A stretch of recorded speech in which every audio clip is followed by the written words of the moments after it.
文谦先生，最近中共总书记胡锦涛在党内的杂志《求是》上面发表了一篇文章，引起了很大的反响。请问您对这篇文章有什么看法？我也注意到这篇文章。那么呢，这篇文章的主旨呢，就是要谈防止西方的这个文化渗透。这个实际上是胡锦涛在去年10月中共17届六中全会上的内部讲话。那么中国官方媒体呢，为此大造声势。国际媒体呢，一般大多认为呢，这是中国实行这个大外宣战略、推销大国外交的软实力。我觉得呢，这是不错的，但是这只是其中一个方面，而且呢，只是其表，其里呢，则是中国的内政的需要，是当前中国改革陷入困境、无路可走的表现。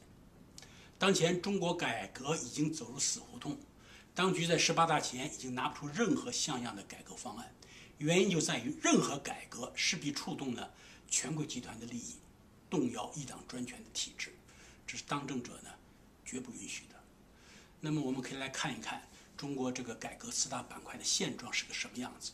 政治改革呢早已停滞多年，这是中国当前中国社会呢各种社会矛盾激化的一个症结所在。但是呢，当局绝不肯放弃对权力的垄断。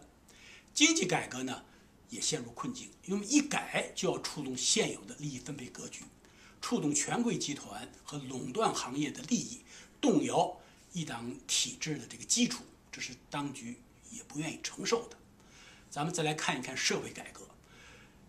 社会改革的当务之急呢是改变户籍制度，但是户籍制度呢是当局控制整个社会的基石，一旦取消的话，当局就唯恐失去控制对社会的控制。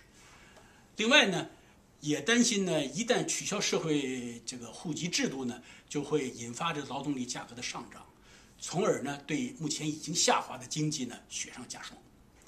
那么在这种情况下呢，当局只好呢捡这个软豆腐捏，在文化体制改革上做点文章，装点门面，否则呢，在18大前无法向这个党内外这个交代。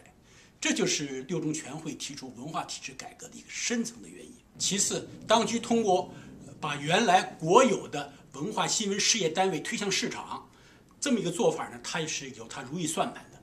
那么它的如意算盘是什么呢？就是既卸掉了财政包袱，这个同时呢，又给已经下滑的经济呢，增长了一个新的一个增长点，提振这个疲软的经济。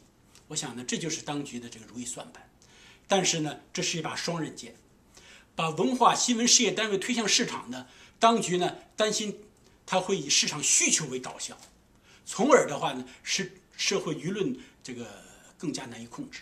所以呢，预做防范，防止文化改革呢可能带来的副作用。